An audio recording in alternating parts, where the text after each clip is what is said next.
عورت آزاد ہے تو سارا دن گھر کی ذمہ داریاں پوری کرنے میں لگ جاتا ہے، جیسے رشتہ داریاں، آنا جانا، دعوتیں وغیرہ، تو دینی تعلیم کو سیکھنے کے لیے ٹائم ہی نہیں ملتا.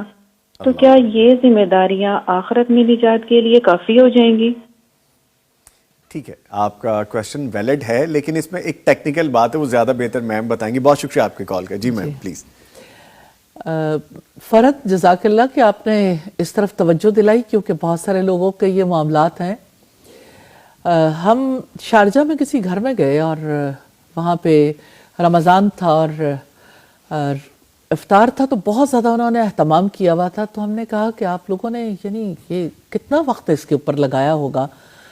تو انہوں نے کہا کہ بس ہمارا کام ہی یہی ہے کہ ہم صبح سے تیار کرنا شروع کرتے ہیں، اور افطار کی تیاری جب ہو جاتی تو اس کے بعد پھر ہم یعنی کام سمیٹنے کے بعد ہم سحری کے لیے ڈشز تیار کرنا شروع کر دیتے ہیں، کیونکہ ہمارے مردوں کو کھانے کا بہت شوق ہے. بڑی ویل آف فیملی اور بڑا اچھا سارا سیٹ اپ، لیکن یہ ہے کہ زندگی کا مقصد نہیں سمجھا. زندگی کا مقصد صرف یعنی یہ سمجھا کھانا پینا اور جینا.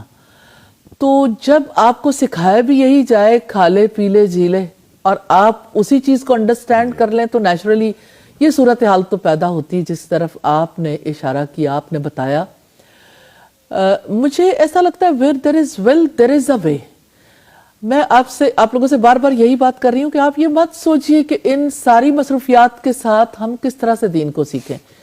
آپ کھانا بنائیے اور آپ سنیے، آپ اپنے باقی امور کو انجام دیجئے اور آپ سنیے. آپ کے لیے کیا ڈیفیکلٹی رہ گئی ہے کہ آپ جو ہے وہ جب آن لائن بہت کچھ سیکھ سکتے ہیں، تو لوگ اس دوران سانگ سنتے ہیں، بہت سی اپنی پسندیدہ چیزیں سنتے ہیں، تو آپ اللہ اور اللہ کے رسول کی بات سنیں گے تو آپ کے لیے ڈیفیکلٹی نہیں ہے. ایون یعنی کہ ایز اٹ از اسٹیٹس کو بھی رہے، اسی طرح کا سلسلہ رہے، تب بھی آپ سیکھ سکتے ہیں. اگر آپ کو ہماری ویڈیو اچھی لگی ہے تو ویڈیو کو لائک کریں، اور مزید اس طرح کی ویڈیوز دیکھنے کے لیے ہمارا چینل سبسکرائب کر لیں. ملتے ہیں نیکسٹ ویڈیو میں.